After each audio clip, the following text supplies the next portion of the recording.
Hello there. Thank you for taking a moment to watch this video, and on this specific video we're going to continue our Zapier training, and more specifically we're going to continue talking about our Zap where we're actually monitoring a specific folder in PhoneBurner and we're extracting contacts from that folder anytime they're updated so that we can update our external system.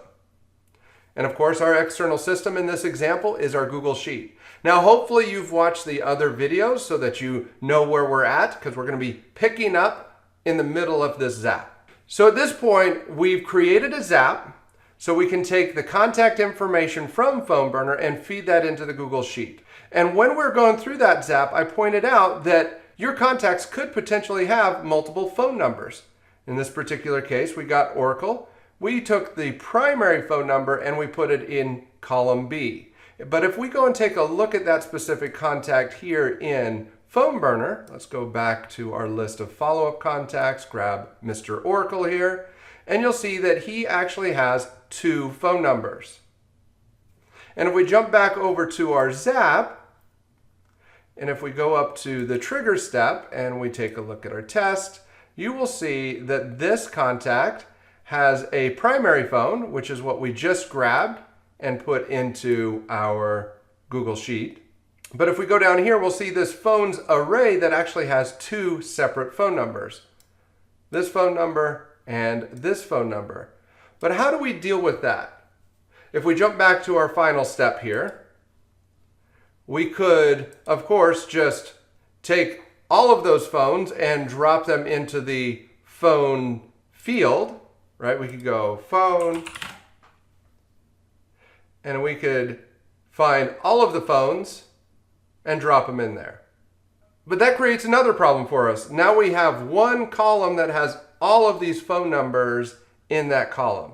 So what we're going to do is we're actually going to do something a little bit different here. We're going to add a couple steps up here to clean up or prepare that data to get it sent over to our Google spreadsheet into different columns. So let's add a new step.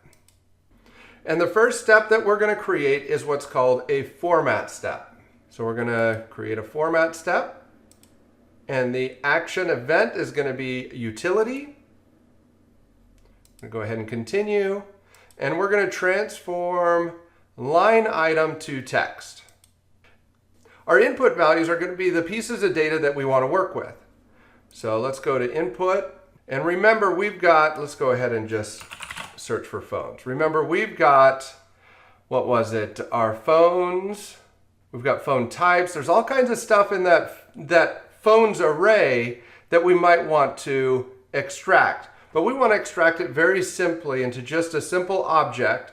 What I might recommend is that we take the phone label and use that as the name and the phone's phone number and create an object. So we'd have company, phone number, IVR, phone number.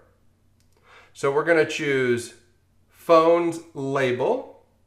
And we're going to add something that's very unique.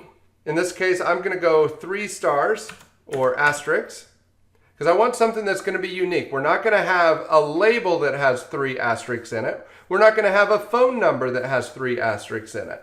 So we're going to use something that's very unique, and then we're going to choose phone's phone. So that's going to be our input. And for our separator, we're going to put something in here that is extremely unique. Something that we're not going to run across in the label or the phone numbers themselves. We'll do 3 straight up lines. Now let's go ahead and hit continue. And let's test the step. And here you'll see item 1 is company, star, star, star, phone number. Item 2 is IVR, star, star, star, 2, and phone number. And then our text is company, star, star, star, phone number, line, line, line, IVR, star, star, star, and the phone number. We could have potentially just extracted the phone numbers and then just know that the first item is going to be the first phone number. The second item is going to be the second phone number.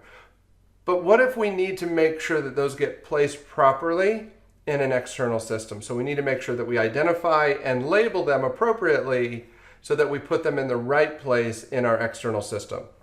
So that's why we want to go a little bit further so that we can create an object for these phone numbers that give each phone number their appropriate label. I'm actually going to end this video here because, again, I don't want these videos to be too long. I want to break them up so that they're easier to digest. So make sure you watch the next video where you can create the object that contains the label and the phone number so that you can start to place this information in the appropriate spots in your external system. So thanks again for taking a moment to watch this video. Happy dialing.